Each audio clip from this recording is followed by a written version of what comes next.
Les déchets verts sur le territoire de Loire-Forêt représentent en moyenne 100 kg par habitant et par an. Principalement, ces déchets verts, soit ils sont brûlés ou alors ils sont apportés sur nos déchetteries. Le brûlage est interdit tout simplement parce que ça émet des polluants, alors qu'il y a des solutions à mettre en place chez soi pour traiter ces végétaux.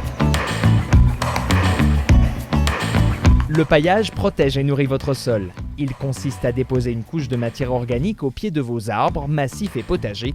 Vous évitez le tassement, réduisez les besoins en eau et limitez la pousse des adventices. Pensez à arracher les herbes indésirables avant de pailler. Plusieurs autres techniques permettent de broyer les végétaux pour les utiliser lors du paillage. La tonte est souvent apportée en déchetterie et pourtant c'est une très bonne ressource pour votre jardin. Elle se dégrade très rapidement et nourrit votre sol. La méthode de la tonte mulching, il s'agit de laisser la tonte sur place après avoir finement broyé la pelouse. Elle ne se voit pas et nourrit votre sol. Des tondeuses spécifiques existent, mais vous pouvez aussi utiliser la fonction mulching présente sur de nombreuses tondeuses. Cette pratique demande une tonte plus fréquente. Si vous n'avez pas d'option mulch, vous pouvez toujours utiliser votre bac de ramassage et pailler votre sol avec la tonte. Elle est très riche en azote. Pour éviter que la tonte fermente ou pourrisse, paillez en étalant une faible épaisseur, maximum 2 cm. Vous pouvez l'utiliser sèche sur une plus haute épaisseur.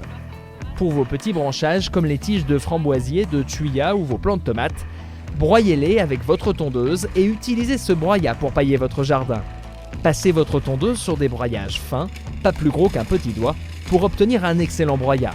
La lame est résistante et n'aura aucun mal à les broyer. L'entretien annuel de votre tondeuse suffit. Ce type de paillage sera plus résistant que la tonte, il se décompose plus lentement et assurera une meilleure couverture au sol pour les vivaces, les petits fruitiers ou les massifs. Les gros branchages mis en tas peuvent servir d'abri pour la faune, hérissons, lézards et autres insectes, très utiles pour votre jardin. Vous pouvez également vous en servir pour créer des haies sèches et petits aménagements en bois. Broyez vos gros branchages à l'aide d'un broyeur thermique ou électrique.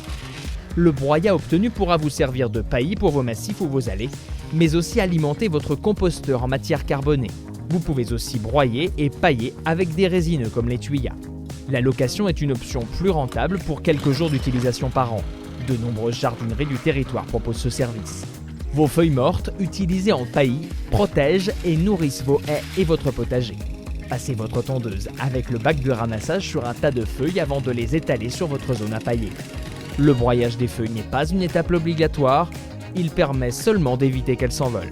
En résumé, pensez d'abord à pailler tant que vous pouvez. Le paillage favorise la vie du sol et nous avons besoin d'enrichir notre terre. À mesure que le sol s'enrichit, il devient de plus en plus facile à travailler. En période de sécheresse, le paillis permet un gain d'eau non négligeable. Beaucoup d'autres techniques sont à explorer.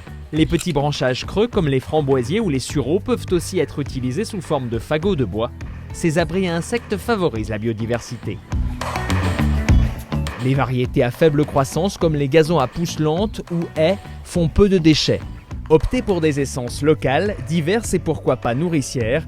Vous pouvez également varier les espaces dans votre jardin en alternant zones entretenues et zones plus sauvages pour attirer la biodiversité. Pour nous, c'est pas des déchets, c'est des végétaux, c'est des trésors. Voilà, c'est de l'or vert.